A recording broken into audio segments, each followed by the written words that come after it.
Perfecto. En una clase anterior estuvimos viendo la definición de lo que es profetismo desde la etimología del término, ¿correcto? Vimos lo que es el término roé, el término José, el término Naví, Nabú, el término profetes, el Ish Elohim también. Son algunos de los términos que se han utilizado para profeta, tanto en el Antiguo como en el Nuevo Testamento. Y vimos entonces una definición de lo que es ese profeta de acuerdo a la etimología. Hoy quiero que trabajemos algunos aspectos ya del profeta como tal, que di algo muy de grosso modo la clase anterior en cuanto a estas características del profeta. Y dijimos que el profeta es uno que tiene plena conciencia de haber sido llamado por Dios. ¿Esto por qué es tan importante? Porque el profeta es una persona tremendamente perseguido. El profeta verdadero es tremendamente perseguido y realmente ser profeta en el Antiguo Testamento no es algo que la gente desee, así como de buenas a primeras, porque sabe que le va a ir mal. Y por lo tanto, esta persona tiene plena conciencia de haber sido llamado por Dios. Necesariamente tendría que ser eso. El texto de Jeremías, capítulo 20, nos cuenta algo muy importante y es, mire lo que dice el versículo 7. Me sedujiste, Señor, y me dejé seducir. Más fuerte fuiste yo y me venciste. Cada día he sido escarnecido, cada cual se burla de mí. Cuantas veces hablo, doy voces y grito, violencia y destrucción, porque la palabra del Señor ha sido para afrenta y escarnio cada día. Por eso dije, no me acordaré más de ti, de él, ni hablaré más en su nombre. No obstante, había en mi corazón como un fuego ardiente, metió en mis huesos, traté de resistirlo, pero no pude. La verdad es que ser profeta es estar en peligro constante. El profeta de la antigüedad no era popular, si era un profeta verdadero, no era popular. El profeta falso es popular, el profeta verdadero no. Y por lo tanto, se básicamente cuando el Señor llama a una persona a que sea profeta del Señor, era era un atentado contra absolutamente todo, contra su género, ya fuera masculino o femenino, contra su edad, como bien le pasa a Jeremías. No digas que soy un niño porque a todo lo que te envía irás, contra su seguridad. A Jeremías, cuánta gente, cuántas veces lo metieron a la cárcel, lo azotaron, a Amós, a Isaías. Definitivamente ser un profeta verdadero, y Elías, Eliseo, recuerdan cómo los reyes los perseguían, la gente del poder los perseguían. De tal manera que Jeremías en este versículo 7 del capítulo 20 termina diciendo, me sedujiste. Pero ese me sedujiste no es, oh, me enamoraste, me conquistaste definitivamente, supiste cómo hacerlo. No. Cuando dice aquí, me sedujiste, lo que está diciendo es, me engañaste. No me dijiste todo lo que yo necesitaba saber para hacer lo que querías hacer conmigo. Si me hubieras contado todo lo que iba a pasar, seguramente yo no lo habría hecho. Pero me contaste, Jeremías, lo que le está diciendo al Señor es, me dijiste solamente lo que necesitabas que yo supiera para que yo hiciera exactamente lo que tú querías que hiciera. Pero si yo hubiese sabido todo, de pronto no lo hubiese hecho. Sin embargo, Jeremías posteriormente dice, y traté de callarme, pero había un fuego dentro de mí. Y ese fuego intenté solucionarlo, pero no pude y tuve que hablar, aunque sabía que al hablar iba a ir en contra de mi seguridad, de mi bienestar. Eso también está pasando con Amós, al cual el sumo sacerdote de Betel, Amasías, lo confronta y está dándole quejas al rey Jeroboam, diciéndole, eso está en el capítulo 7, del 10 al 17, diciéndole, Amós está haciendo muchas cosas malas contra nosotros y el pueblo no puede sufrir sus palabras, etcétera, etcétera. Entonces, ser profeta definitivamente tenía que tener esa persona una plena conciencia de haber sido llamado por Dios, porque de lo contrario no habría podido llevar adelante su rol profético, ¿ya? absolutamente todo. Elías, Eliseo, Isaías en su capítulo 6, cómo nos habla de esa experiencia del íntimo compañerismo con el Señor. El profeta es una, vea, ahí está, Isaías capítulo 6, versículo 1 al 13. Entonces, fíjese que esos, por lo general, esos relatos de vocación se llaman así, por ejemplo, el de Isaías 6 del 1 al 13. En Amós capítulo 7 también está el capítulo 1 y 2 del libro de Oseas. Eh, Está también ahí esa experiencia de haber sido llamado por Dios y de íntimo compañerismo con el Señor. Esto está muy unido entre ellos porque definitivamente no podría haber sido de otra manera. Y siempre entonces en ese proceso el profeta, digamos, como que le coloca al Señor una, digamos, una dificultad. Soy un niño, soy mujer, no puedo, no soy muy versado, no sé hablar. Isaías le dice, soy un hombre de labios inmundos y habito en un pueblo de labios inmundos. Entonces, esa experiencia de íntimo compañerismo con Dios los va facultando para que ellos puedan llevar adelante ese rol profético. Y es que definitivamente entre más experiencia se tiene con el Señor, más fácilmente, digamos, se puede llevar adelante ese ministerio que el Señor le había dado. Y el profeta es uno que tiene una profunda sensibilidad humana. A ver, nosotros podríamos ver cuál es, digamos, el gran mensaje de Amós.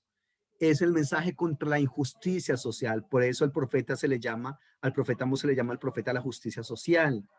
Su bandera es la justicia social.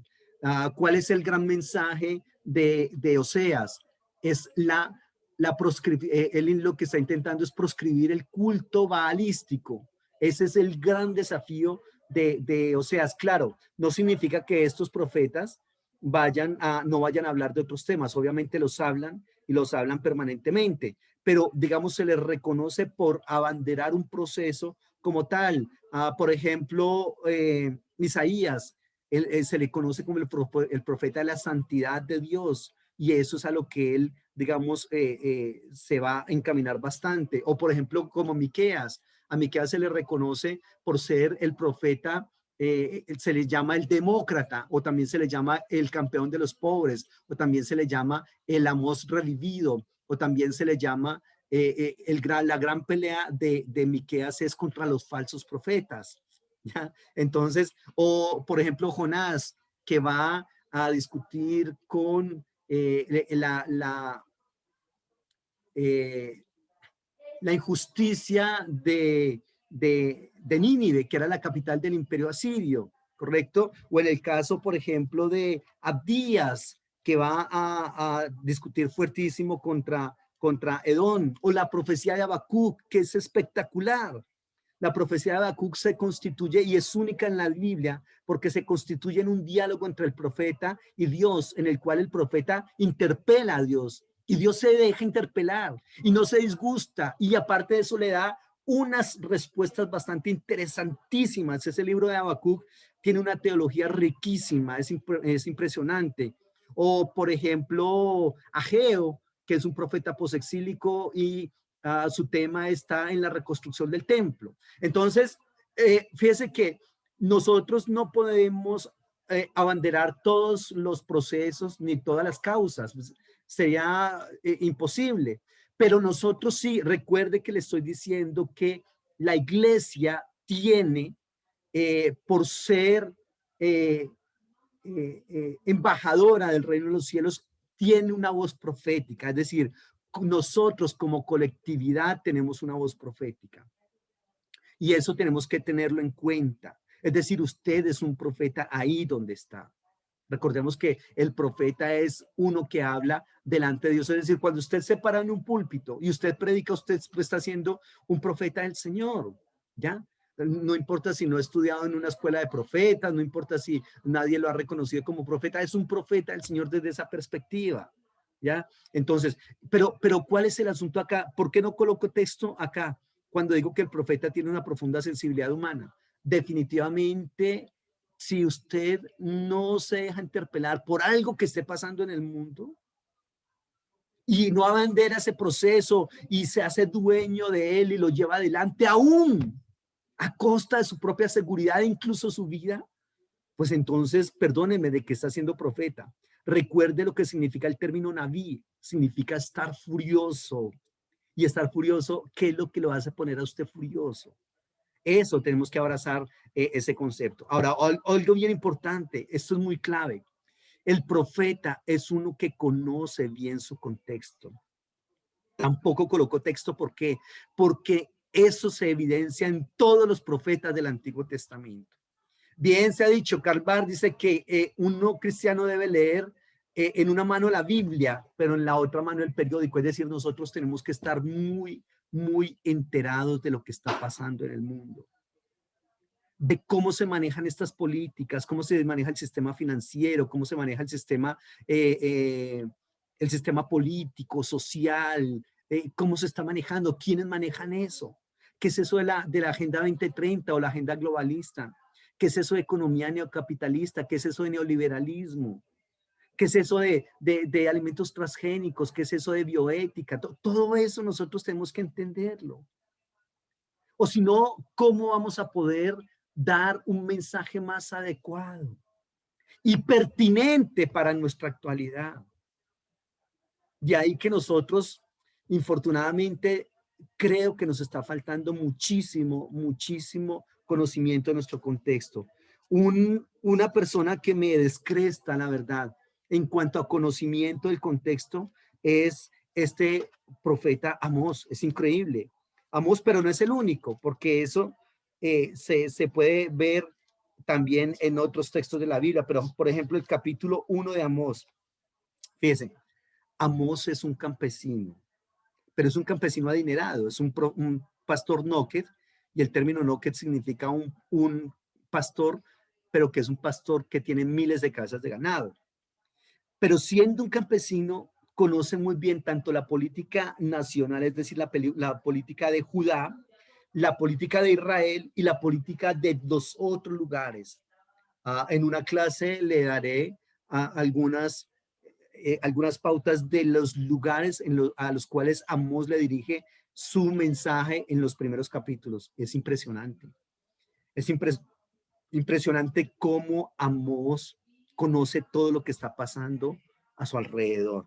Mire, por ejemplo, en el capítulo 1, versículo 3, dice, así ha dicho Jehová por 3 pecados de Damasco. Cuidado, Damasco. Y en el versículo 6 habla de Gaza y habla de la Pentápolis Filistea, Gaza, Ascalón, Asdod, Edom y Filistea. Y el versículo 9 dice por 3 pecados de Tiro. Mire cómo, o no sé si nos podamos ubicar en el mapa cuando les estoy mencionando esos lugares, pero rodea a todo Israel con los países que están alrededor de ella y habla de esos países conociendo lo que ellos están haciendo. Conoce muy bien su contexto.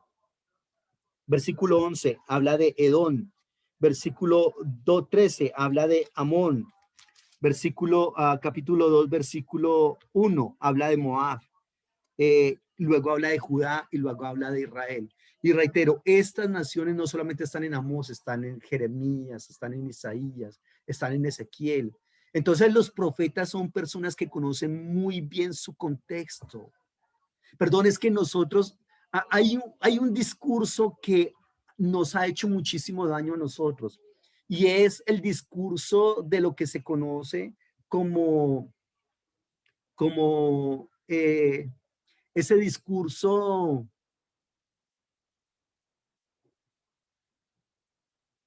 escatológico, que es un discurso que ha sido bastante lamentable porque ha sustraído la iglesia. Otro discurso es que que la humanidad está en maldición y que toda esta tierra está bajo la maldición del pecado y la tierra misma espera entonces su restauración y entonces aquí no hay nada que hacer. Entonces la iglesia optó por ayunar, orar, mientras que todo esto pasa. ¿correcto? Y eso hizo muchísimo daño porque la iglesia se sustrajo de la realidad. ¿Dónde está la voz de la iglesia en los procesos sociales, en los procesos políticos, en los procesos económicos? ¿Dónde está la iglesia levantando esas banderas en contra de esos procesos? No la vemos.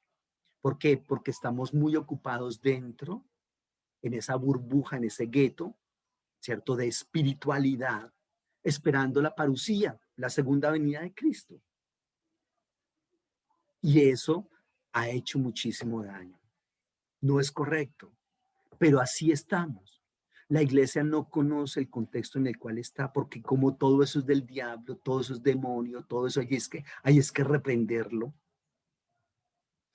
Yo veo mucho que se hace mucha guerra espiritual y se reprenden muchos demonios. Y donde se haya identificado ya el brujo de la esquina, a ese brujo se le hace guerra espiritual, porque, y claro, gente que hace daño. Pero los fuertes satanistas, esos no están sacrificando gallinas, ni gatos quitándole la cabeza, ni no. Los grandes satanistas son los que tienen en sus manos el poder del mundo. ¿Quiénes son esos? Los que están dirigiendo la OMS, Organización Mundial de la Salud, los que están dirigiendo el Banco Mundial, los que están dirigiendo el Club de París, los que tienen a su cargo la agenda globalista. Esos son los grandes satanistas del mundo. Esos son los grandes destructores y opresores y esclavistas del ser humano, de su economía, de sus emociones, de sus sentimientos, las grandes cadenas de información del mundo que mantienen al ser humano en, en, eh, en temor constante. Esos son los grandes satanistas. Esos no van a la iglesia de Satán. Esos no hacen sacrificios de animales. Sacrifican millones y millones de seres humanos. ¿Y dónde está la iglesia? Entonces nosotros pensamos que hacer guerras espirituales fuera en el nombre de Cristo. Ahora se va, lo ato, lo reprendo, es conducido por ángeles al infierno ahora. Muy válido y respetable.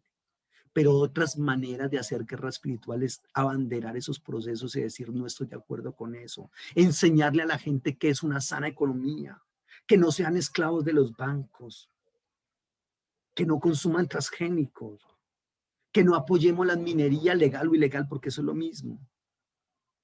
Entonces, ¿cómo hacemos con esos procesos? ¿Qué hay que hacer con ellos? Ahí les recomiendo que tengamos.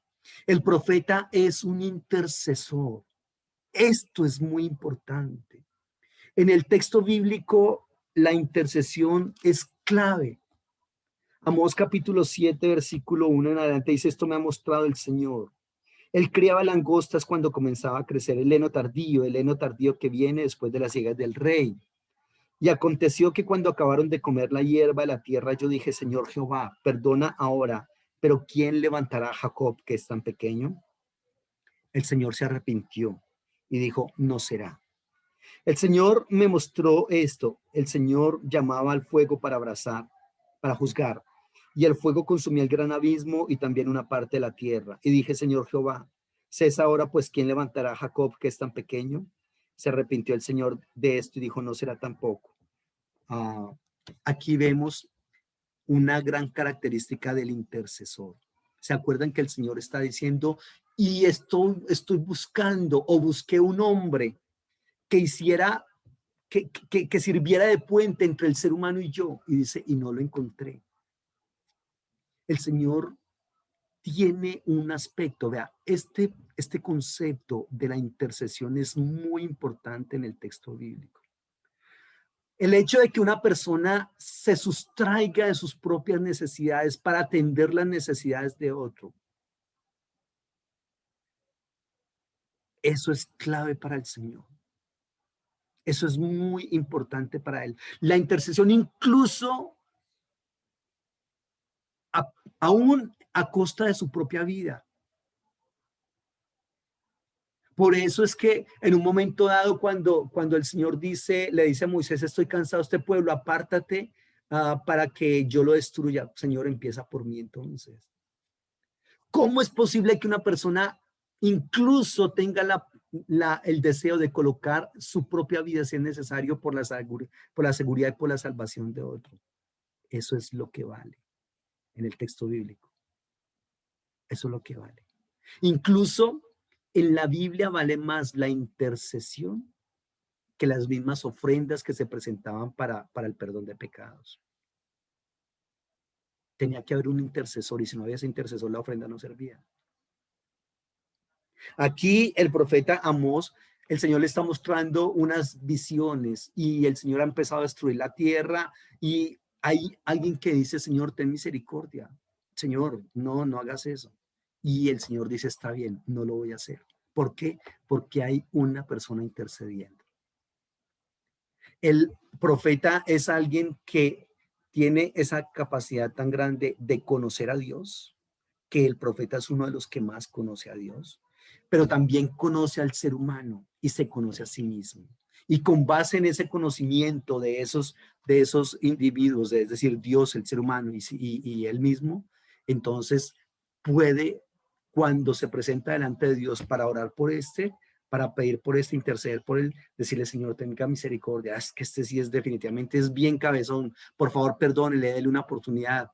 Pero cuando se dirige al ser humano, le dice, bueno, entonces, ¿qué pasa? ¿Se va a componer o no? Mire que el Señor dice esto, mire cuánta misericordia ha tenido de nosotros el Señor, ¿vas a actuar o no? Y todo eso lo hace también pensando en él mismo, porque el profeta no se cree, ojo con eso, el profeta no es ese que se cree un super santo, un super apartado y purificado de tal manera que a veces nosotros nos creemos tan santos que decimos, no me voy a contaminar con ese o con esa, perdón. Si usted cree que contaminándose, relacionándose con una persona que es pecador, se va a contaminar, no ha entendido el mensaje de la Biblia. No lo ha entendido porque es eso lo que el Señor quiere. ¿Se acuerda que le decían a Jesucristo? Que era amigo de ¿qué? De prostitutas y ladrones. ¿Con quiénes no quería estar el Señor? Con los que se creían muy santos, con los que se creían, los famosos fariseos, escribas, que se creían los maestros de la ley. A ellos los golpeaba muy duro.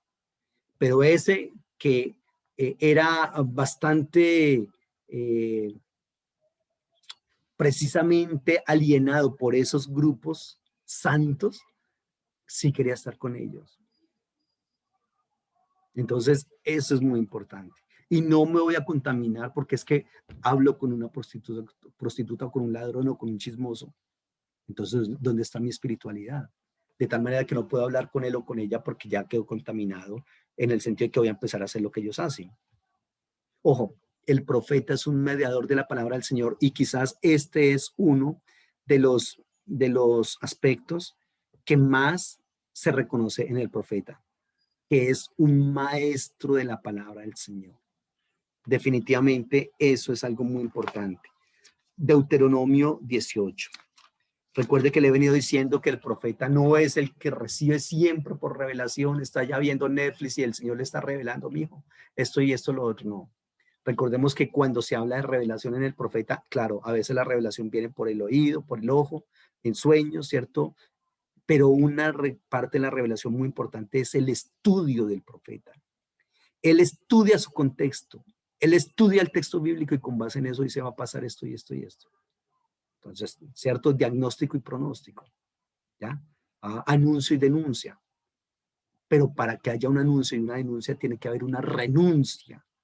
En la medida en que el profeta renuncia a sí mismo, en esa medida tiene más autoridad para que su mensaje sea más conocido. Por ejemplo, ¿a qué renunció Isaías? Renuncia a ser el rey de Israel, o por lo menos el rey de Judá. Renuncia a ser el rey de Judá. En el capítulo 6 se le dice, bueno, ¿qué prefieres, ser rey o ser profeta? Literal, eso está ahí. Y él dice, no, entonces yo quiero ser mejor profeta. Y la renuncia que hace el profeta lo faculta y lo catapulta a dictar más clases, a a, a llevar un mensaje más adecuado a la gente. ¿Listo? Eso hay que tenerlo entonces en cuenta. Muy bien. ¿A qué renuncia Amós? Amós renuncia a que tiene una cantidad de trabajadores y renuncia a robarles el sueldo a los trabajadores. Él no lo hace. Y eso lo faculta para ser una persona que, como le comento, está muy dedicado al a hablar en contra de la injusticia social. ¿Ya?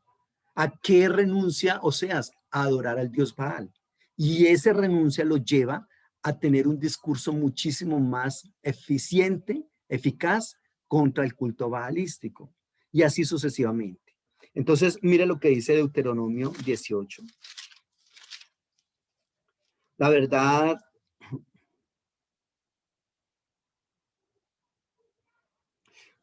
leamos desde bueno, la verdad es que eso está desde el capítulo, desde el versículo 9, pero leamos un poquitico más adelante. Desde el 15, un profeta como yo te levantará el Señor tu Dios de en medio de ti, de tus hermanos, a él oiréis, conforme a todo lo que pediste al Señor tu Dios en el Horeb, el día de la asamblea, al decir, no vuelva yo a oír la voz del Señor mi Dios, ni vea yo más este gran fuego para que no muera.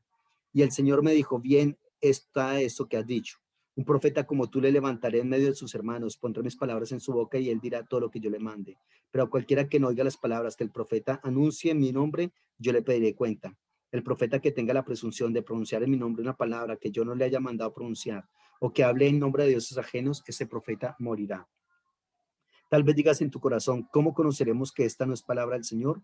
Si el profeta habla en nombre del Señor y no se cumple ni acontece lo que dijo esa palabra, no es del Señor. Por presunción habló del profeta, no tengas temor de él. Ojo, pero es que aquí vuelvo a plantearles, no es cuando habla de que la palabra que se cumpla o no se cumpla, que eso venía como de una revelación supranatural en el sentido de que, reitero, el profeta está allá durmiendo o en visiones el profeta y el Señor le lanza esa revelación. No, es en el estudio del texto bíblico.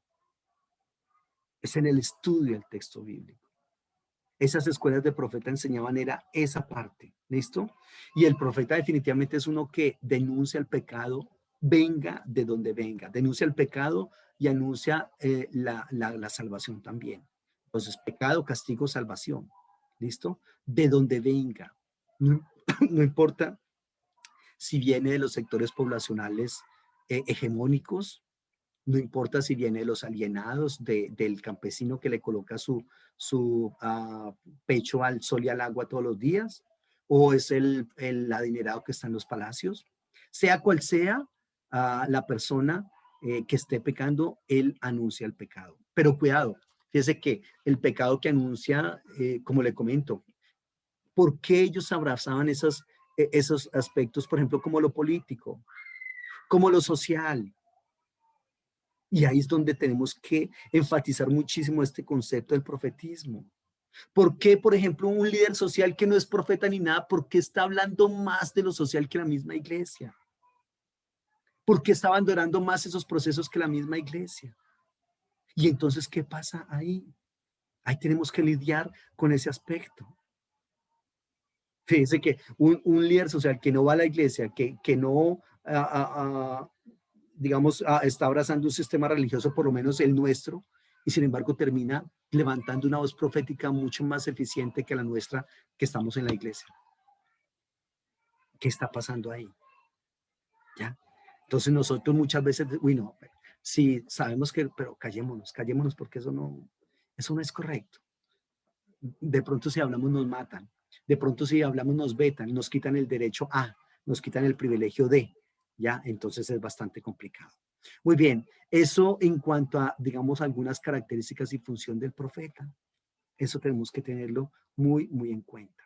Otro aspecto bien importante es que la manera en que los profetas dan a conocer su mensaje. Eso es una cosa impresionante. La manera en que los profetas van a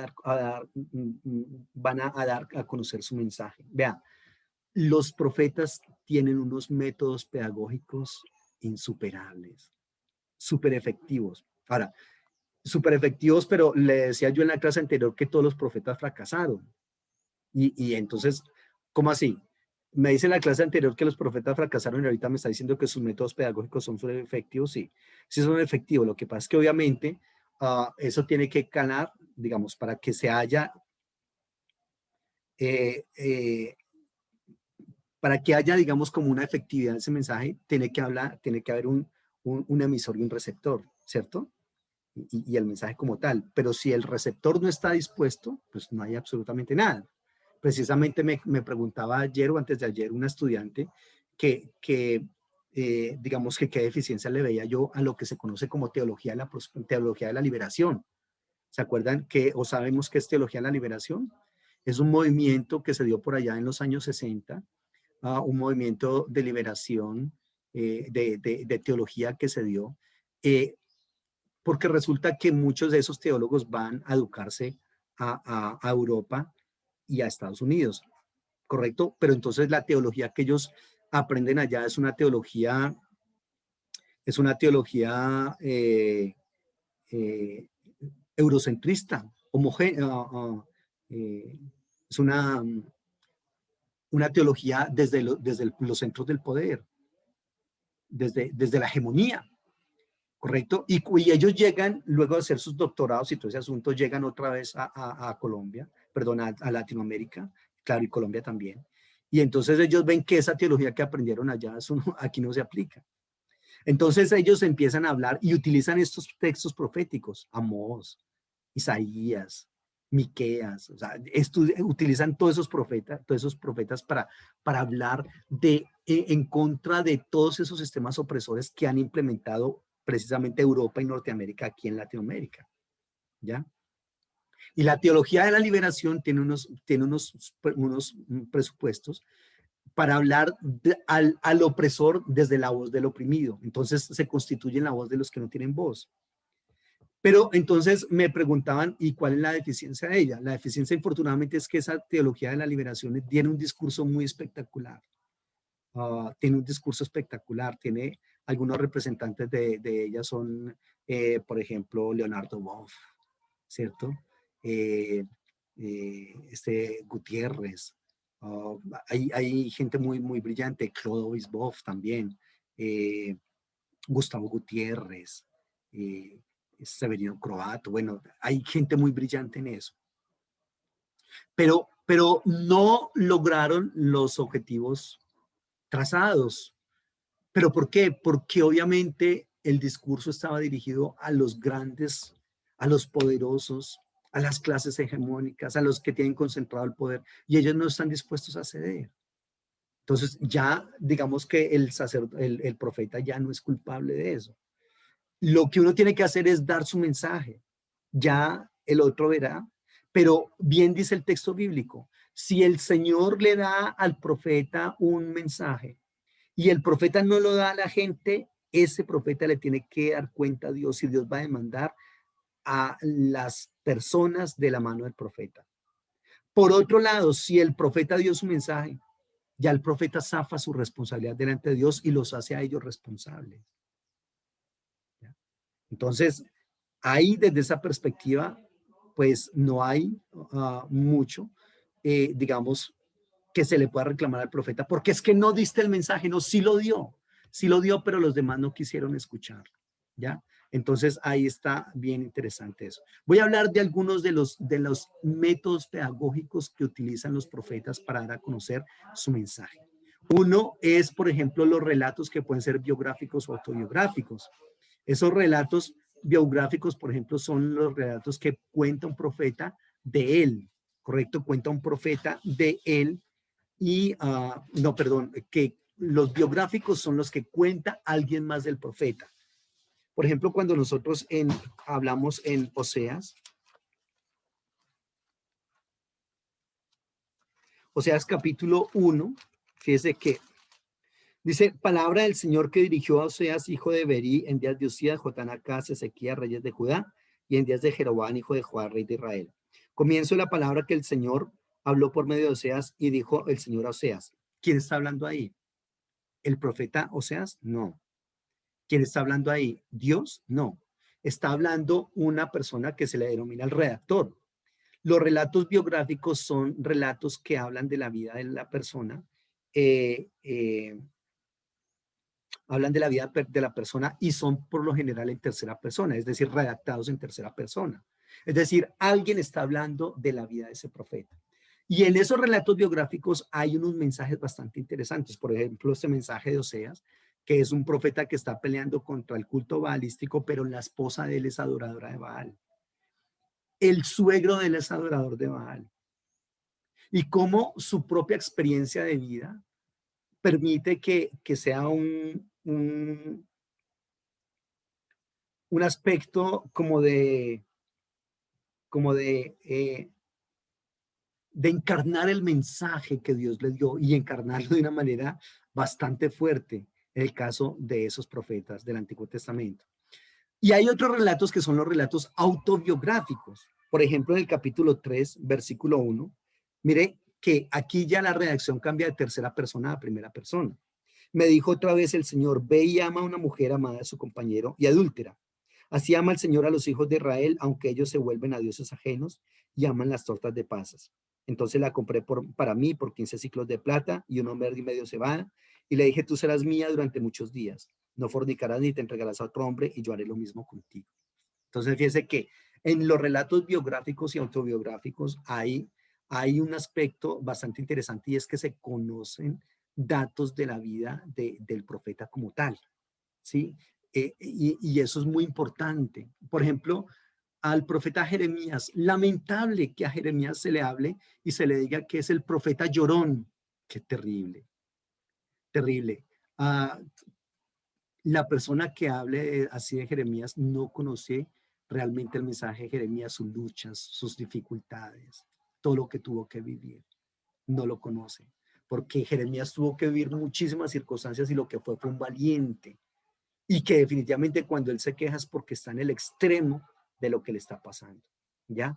Pero entonces se conocen muchos datos de la vida de él. Y en los relatos autobiográficos aún muchísimo más, porque son cosas que no pudo haber conocido a alguien más. Solamente el profeta y el profeta es el que los da a conocer a la gente, tal cual como está pasando aquí en este texto que acaba de leer de Oseas capítulo 3, versículo 1 en adelante, que es una diferencia entre los relatos biográficos y autobiográficos.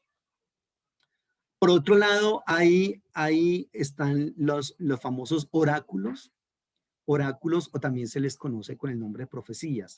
Recuerde que son, digamos, mensajes que el Señor le da al pueblo para que el pueblo se lo dé a su vez a sus oyentes. Pero cuidado, las profecías pueden ser grosso modo, porque hay cantidades de profecías de muchas, se pueden clasificar de muchísimas maneras las profecías, pero voy a utilizar una clasificación que es las profecías u oráculos de salvación y oráculos de condenación. Entonces, fíjese, ¿cuándo es un oráculo de salvación, un oráculo de condenación? El oráculo, primero, permítame hablar de oráculos de condenación. Ahorita le hablaba acerca de Amós, ¿cierto? Y le decía de los primeros 2 capítulos del libro de Amós. Esos son oráculos de condenación. Cuando habla, por ejemplo, de los pecados de Damasco, los pecados de la Pentápolis Filistea, los pecados de Tiro, de Edom, de Moab, etcétera. Ahí no hay chance de salvación para esos pueblos. Sencillamente los voy a destruir y para de contar. Eso es un oráculo de condenación. No hay posibilidades de restauración, de salvación. No lo hay. Mientras que un oráculo de salvación, primero el Señor le dice al pueblo que los va a destruir, sobre todo esos van para Israel y para Judá, y el Señor les dice los voy a destruir, pero después dice los voy a levantar, los voy a restaurar. Por ejemplo, el libro de Amós precisamente termina con un oráculo de salvación. Mire lo que dice, por ejemplo, Amós capítulo 9, versículo 8. Dese cuenta de algo. Cuando nosotros estamos en el 8, mire ese mensaje tan fuerte.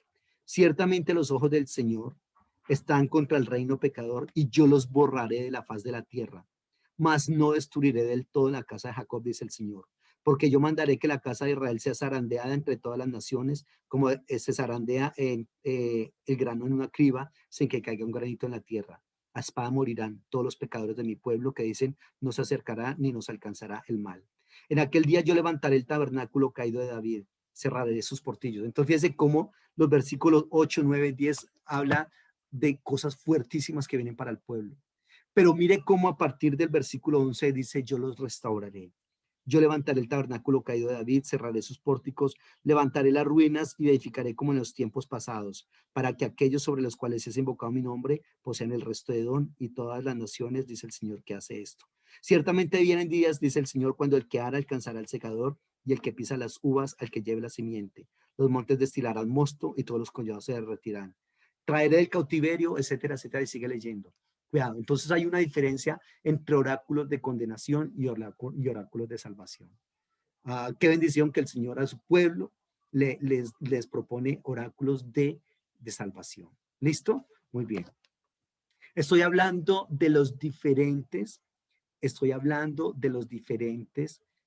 métodos pedagógicos que utilizan los profetas para dar a conocer su mensaje. ¿Listo? Otro método pedagógico son las doxologías. ¿Qué es eso de doxologías? Aquí en el capítulo, en el libro de Amós, hay varias doxologías.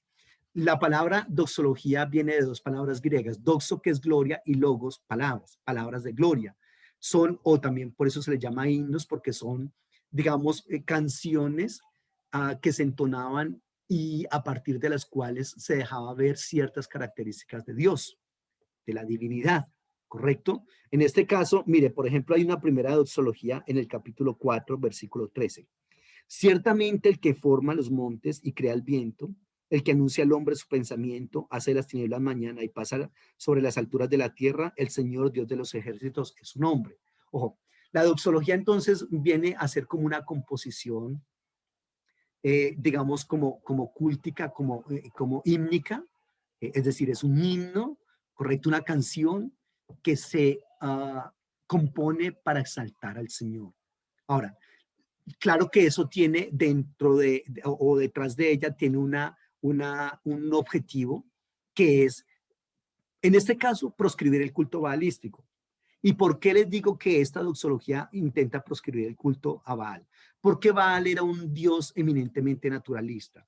Baal era el dios de las cosechas, Baal era el dios de la fertilidad de las mujeres, de la tierra y los animales. Baal era supuestamente, desde la teología baalística, estoy hablando obviamente, era el que se encargaba de los fenómenos naturales, ¿correcto? De la lluvia, del viento, del fuego, del viento. Por eso aquella persecución, aquella confrontación entre Baal y Elías, recuerdan ustedes los 400 profetas, 450 profetas de Baal y Elías, en la cual dice que Elías hizo preparar el altar, le echó agua y cómo luego viene el fuego. Todos esos eran símbolos que se le otorgaban, se le atribuían a Baal, y Baal siendo el dueño de todo eso, el amo de todo eso. Pero en este caso se le dice no, no es Baal, ese no es así, es Dios. Y mire que aquí en esta doxología hay algunos elementos que hablan precisamente de algunas características que se le atribuyen a Baal y que en esta doxología se le están diciendo no son Baal, es el Dios de Israel.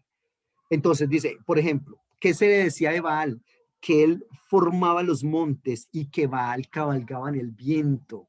Eso se decía en la teología baalística de él.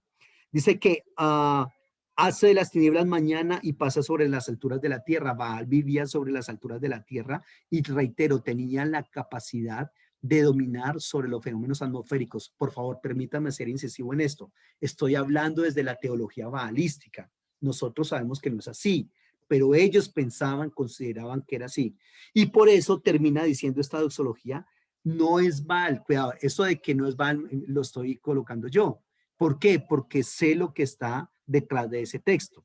Aquí el texto lo que dice es, Jehová, Dios de los ejércitos, es su nombre. Ahí está el tetragrama divino. Entonces le está quitando todas esas, digamos, autoridades y poderes que se le atribuyen a Baal y está diciendo no era él, es el Dios de los ejércitos. ¿Listo?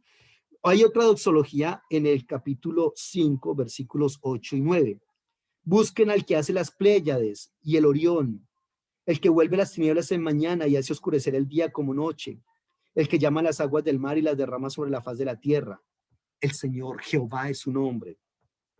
Él trae la ruina sobre el fuerte y hace caer la destrucción sobre la fortaleza.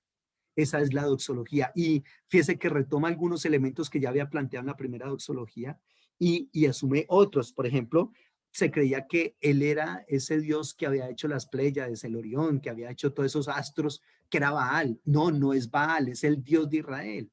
Y en esta doxología, entonces, a modo de cántico, a modo de palabras de gloria, se le quita ese poder, esa influencia, aún en la cosmología y en la astronomía a Baal, y se le dice el verdadero señor de esa astronomía es Dios, el Dios de Israel. Y en el capítulo 9, versículo 5 y 6, hay una tercera doxología. Aquí en este caso, en este pasaje, en este libro de Amós. El Señor Jehová de los ejércitos toca la tierra y ésta se derrite, y lloran todos los que en ella moran. Crecerá toda ella como un río, y mermará luego como un río, como el río de Egipto. Él edificó en el cielo su habitación y ha establecido su expansión sobre la tierra. Él llama las aguas del mar y sobre la faz de la tierra las derrama. Entonces ahí está. Otra vez, toca la tierra y se derrite. Uh, Crecerá toda ella como un río y mermará luego como el río de Egipto. Edificó en el cielo su habitación. Se creía que era el dios Baal, el que vivía allá cerca al monte Safón. Pero dice, aquí es el Señor el que vive en el cielo. Ha establecido su expansión sobre la tierra. Llama las aguas del mar sobre la tierra. Entonces, fíjese cómo era mucho más fácil, digamos, acordarse de esa teología cuando eso se le coloca música. Fíjese que la música tiene un poder muy grande y cuando usted se aprende una canción, y es muy fácil aprendérsela por la música y por el ritmo, ¿cierto? Y muchas veces la gente la canta y ni siquiera sabe qué está cantando, pero es muy efectiva porque se la aprendió, se sabe la letra. Entonces la idea es como que en estas doxologías sea un recurso pedagógico en el cual sea más fácil aprender qué es lo que hace el Señor, qué es lo que no hace, de qué o sobre qué tiene autoridad y sobre qué no. ¿Ya? Entonces, esto es muy importante que se tenga en cuenta. Las doxologías es un método pedagógico impresionante. Se cree cuando se hace un análisis de las doxologías que acabé de leer, con el resto del libro de Amós, se cree que esas doxologías no pertenecían originalmente a Amós, sino que son adiciones posteriores para que por esas doxologías se pudiese leer el libro de Amós en actos litúrgicos dentro del templo. Porque es que definitivamente escuchar solamente las profecías de condenación, los oráculos de condenación de Amós era muy fuerte. ¿No? Entonces, ¿cómo vamos, qué motivación vamos a tener para escuchar eso? Entonces se dice que le adicionaron estas doxologías para que esas doxologías como que avalaran el texto de Amós para ser leído en el templo en diferentes actos litúrgicos, ¿ya? Y entonces desde esa perspectiva, la doxología viene a representar un método pedagógico bastante eficiente para el pueblo. Otro método pedagógico muy interesante son las famosas confesiones. Y en esas confesiones, el que es campeón es Jeremías, en las confesiones. Claro, obviamente Isaías hace confesiones cuando dice, ay de mí, que soy un hombre de labios inmundos, ¿cierto? Y eso es una confesión. Confesión, por ejemplo, lo que hace Oseas contando todo lo que pasa, porque es que no es fácil. No es fácil contar que mire que mi esposa es adoradora del Dios al cual yo estoy persiguiendo, al Dios que se adora en el culto que yo persigo. Eso era lo que estaba haciendo Oseas, y su esposa le sale adoradora de Baal. Y lo terrible es que la mayoría o toda mujer que era adoradora de Baal debía prostituirse por lo menos una vez en la vida, y el dinero de esa prostitución era llevado como diezmo al templo. Había otras que se prostituían permanentemente, que eran las famosas hieródulas, ¿ya? Y cómo al profeta Oseas le corresponde una mujer de esas que se prostituye para adorar al dios Baal. Y eso es una confesión que el profeta nos hace.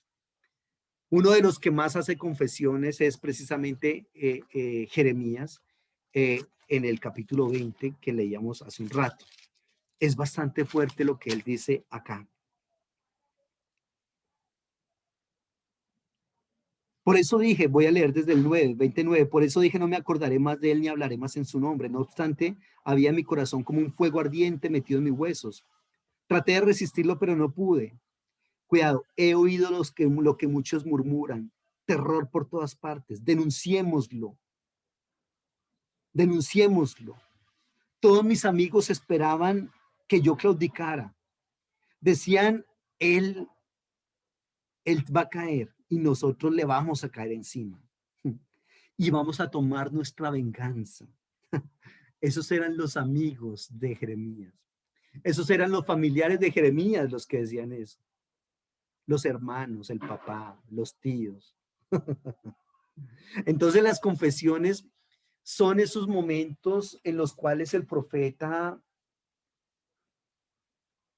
abre su corazón y dice, ¿qué está pasando en él? Y eso es tan importante, porque a todos nos pasa eso. Gracias a Dios por las confesiones de Jeremías. No, por favor, no le sigamos diciendo el profeta llorón. Eso es infame con una persona que vivió tanto por causa del Señor. Fue un valiente que logró muchísimas cosas. Entonces, este es el que más confesiones nos da, pero no es el único. Hay todos los profetas del Antiguo Testamento vamos a poder, una confesión importantísima. Por ejemplo, la que hace Jonás después de que dice, de aquí a 40 días Nínive será destruida, y finalmente termina el Señor perdonándolos, ¿cierto? ¿Y por qué Jonás se disgusta tanto? Ahí hay una confesión muy importante. Y Jonás le dice al Señor, porque es que yo sabía que tú eras misericordioso.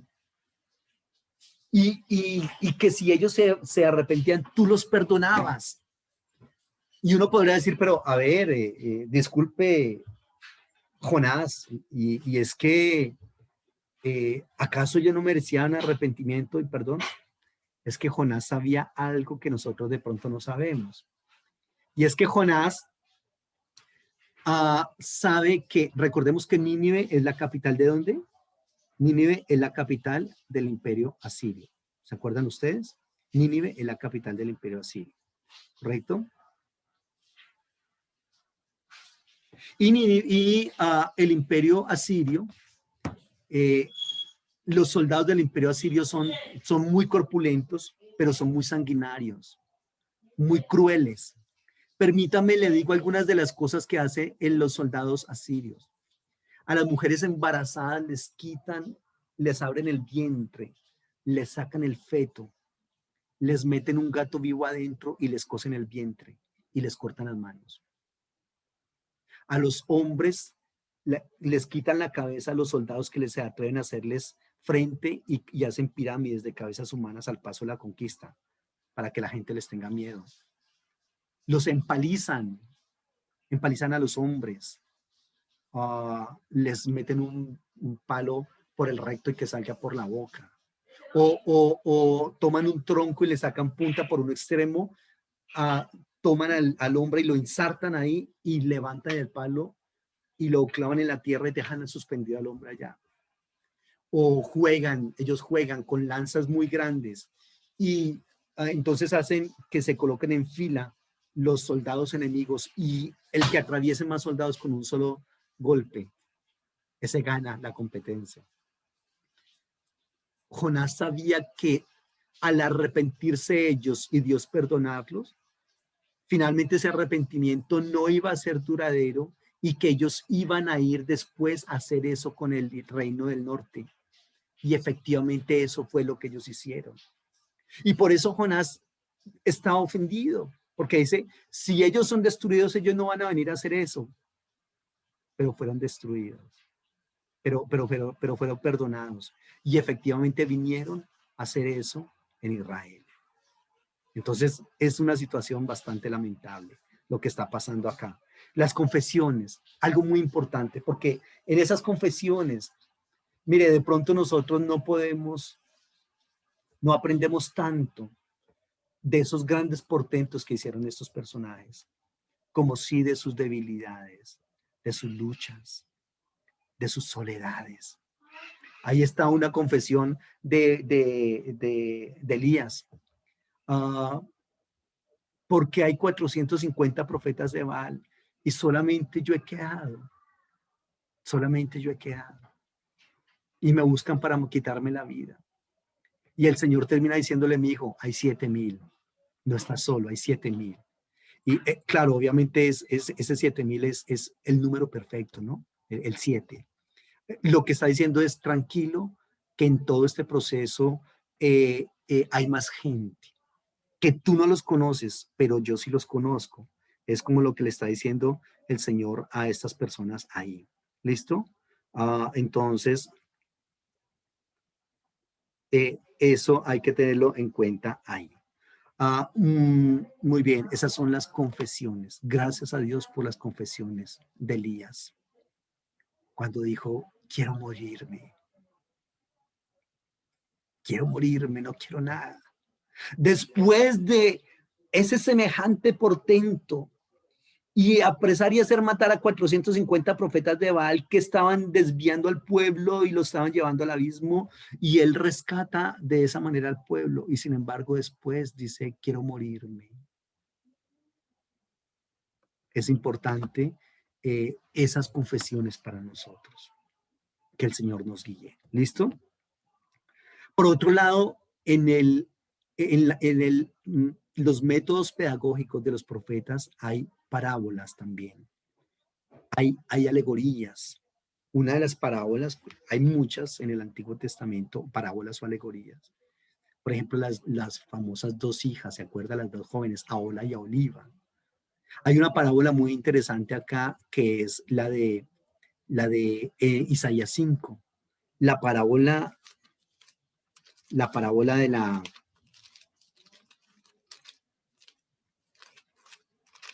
Isaías capítulo 5, la parábola de la viña. ¿Recuerdan ustedes? Ahora cantaré por mi amado el cantar de mi amado a su viña. Tenía mi amado una viña en una ladera fértil. La había cercado y despedregado y plantado de vides escogidas. Había edificado en medio de ella una torre y había hecho también en ella un lagar.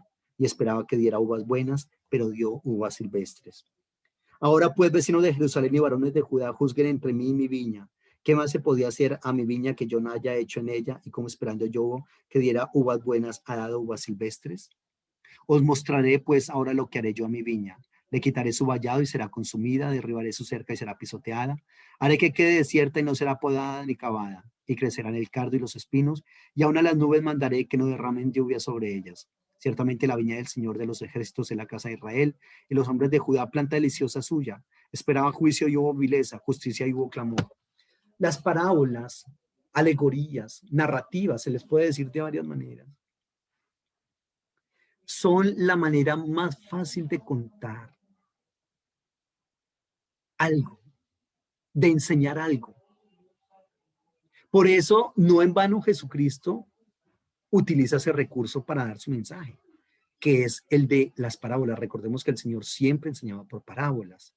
¿Y la parábola qué es? Es un relato ficticio, que tiene algunos elementos de verdad, pero cuando todos esos elementos se conjugan en uno, pues queda un relato ficticio. Ficticio en el sentido de que realmente cuando él habla de la parábola del buen samaritano, no es que él haya presenciado eso. Pero lo que sí es cierto es que en ese camino han perseguido y matado a mucha gente, ¿ya? Y atracado a mucha gente. Aquí hay una parábola muy interesante. Cualquier judío sabe exactamente de qué están hablando porque ellos son una comunidad vinícola por tradición y el vino es de uva, el que ellos hacen, ¿correcto? Y entonces aquí describe en primer lugar una viña que cualquier judío desearía tener. Era una viña idealizada.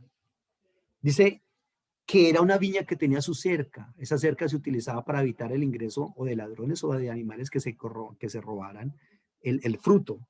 La había cercado y despedregado y plantado de vides escogidas. Entonces él tenía una cerca, habían quitado las piedras que habían en el campo, las piedras, a veces la gente, los enemigos sembraban los campos de piedras, eso era colocar piedras en un campo y eso cuando iba a ser ese campo fértil, tenía que retirar todas esas piedras para que pudiese dar producto, ¿listo?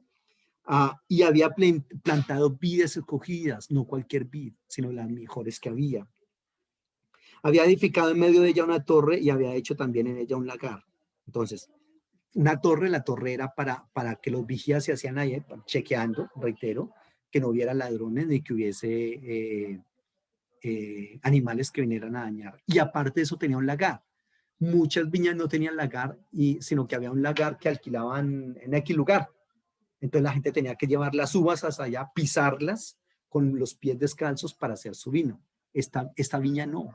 Esta viña tiene su propio lagar. Y eso era lo mejor que podía haber pasado. Cuando se hace todos esos cuidados a una viña, uno mínimo espera que esa viña dé muy buen producto. Pero resulta que Israel no dio buen fruto, sino que terminó dando uvas ácidas. Entonces, pues bastante lamentable, porque esas uvas ácidas no servían para nada. Entonces, a Israel se le ha dado mucho, se le ha enseñado mucho, pero definitivamente no sirve porque ha dado mal fruto. Entonces, ¿qué van a hacer? Le quitaré su vallado, será consumida, derribaré su cerca, será pisoteada, haré que quede desierta, que no sea podada, que no sea acabada, crecerán el cardo y los espinos, y a las nubes mandaré que no derrame lluvia sobre ellos, sobre ella. No hay absolutamente nada que hacer. Entonces, es bastante fuerte ese concepto de la viña.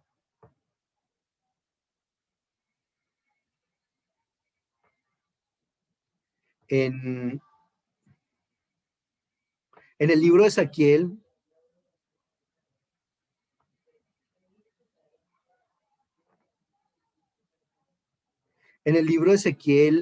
capítulo 23, hay otra parábola o alegoría bastante interesante. Ezequiel 23, las famosas dos hermanas, ¿no? Permítame leer las 23. Vino mi palabra del Señor diciendo, hijo de hombre, hubo dos mujeres, hijas de una misma madre, las cuales fornicaron en Egipto, en su juventud fornicaron. Allí fueron apretados sus pechos, allí fueron acariciados sus pechos virginales. La mayor se llama Aoliva y su hermana Aoliva. La mayor se llamaba Aola y su hermana Aoliva. Ambas fueron mías y dieron a luz hijos e hijas y se llamaron Samaria, Aola y Jerusalén, Aoliva. Ahí está. Entonces esto es otra parábola que compara a estos dos países, Judá e Israel, ¿cierto? Ahí está hablando de Samaria, las dos capitales de los dos pueblos. Samaria, capital de Israel, Jerusalén, capital de Judá. Y a Oliva, aún perteneciéndome, cometió fornicación, se enamoró de sus amantes, los asirios, vecinos suyos.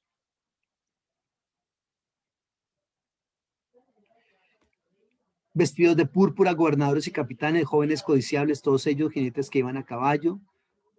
Se prostituyó con ellos, con todos los más escogidos de sus hijos, de los asirios y con todos aquellos de quienes se enamoró, en fin. Y todo el capítulo habla de eso, de esos dos países y sus capitales, equiparándolos o alegorizándolos como mujeres y todo lo que pasa con ellos. Es una manera muy, muy efectiva y eficiente de dar a conocer un mensaje. ¿Listo? Y por otro lado están las acciones simbólicas. Esto de acciones simbólicas, esto es enriquecedor. Esto es espectacular. El término cuando los profetas dicen Dabar Adonai, Coamar Adonai, así ha dicho el Señor, o cuando dice Dabar Adonai, palabra del Señor que vino a mí diciendo. Ese término Dabar en el hebreo significa palabra, pero también significa hecho, suceso. Y esto es muy importante, hecho o suceso. ¿Listo? Y en las acciones simbólicas, básicamente lo que se pretende es que el profeta lo que hace es dramatizar el mensaje, dramatizarlo de una u otra manera. Uno que es campeón en esas dramatizaciones es Ezequiel. Es encantador y enriquecedor ver a Ezequiel dramatizando. Ese se habría ganado un premio al mejor actor. Dramatizando los mensajes que Dios le daba. Una vez el Señor le dice, Ezequiel tenía una esposa que era la delicia de sus ojos. Quizás era muy hermosa y él la amaba muchísimo. Y resulta que la esposa de Ezequiel muere. Y el Señor le dice, Ezequiel, no vas a llorar por tu esposa, no vas a hacer luto por ella, ¿cierto? No vas a hacer nada de lo que se acostumbra a hacer en Israel cuando muere una persona querida para uno. Y cuando el pueblo te diga, ¿y por qué no estás haciendo nada de eso? ¿No que la amabas mucho? Tú le vas a decir. Y ahí estaba el mensaje. Entonces, efectivamente, la mujer de él muere y él no hace absolutamente nada de las ceremonias de luto. Y el pueblo dice, esto sí está muy raro. No decía este es que amaba mucho a la esposa y que era la delicia de sus ojos y todo esto, y ahora que muere, entonces, ¿por qué este no hace nada?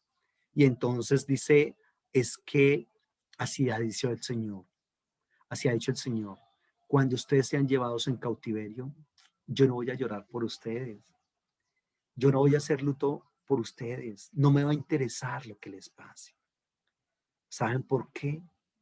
Porque ustedes no han prestado atención a mis mensajes.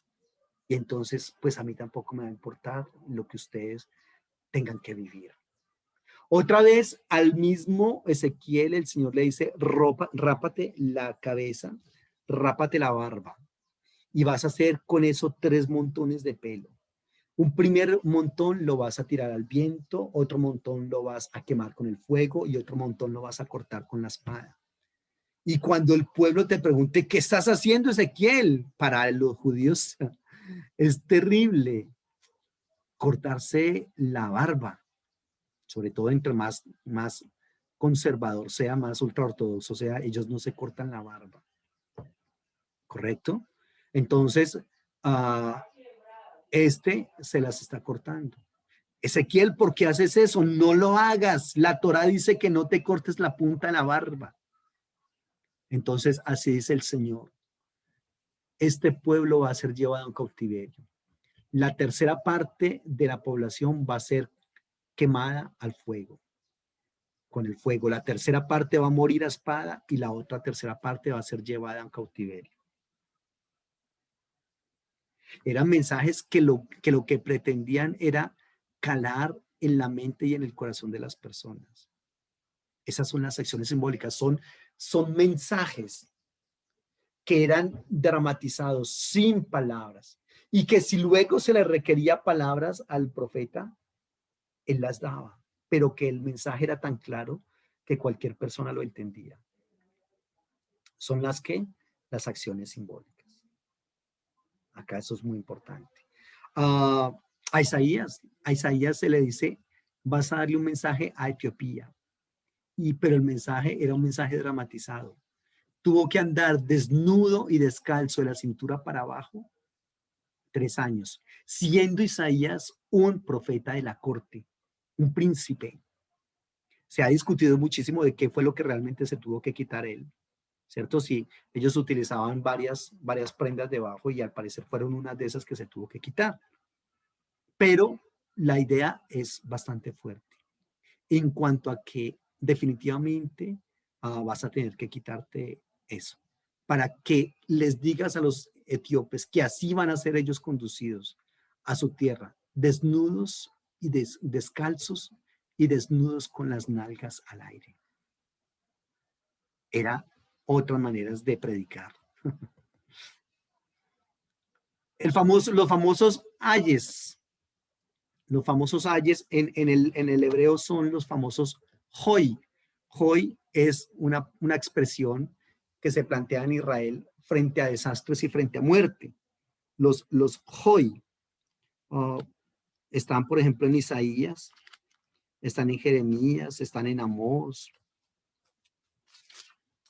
¿Han escuchado ustedes predicaciones, profecías que empiezan con la palabra ay de ustedes? Esas son las famosas, el famoso hoy.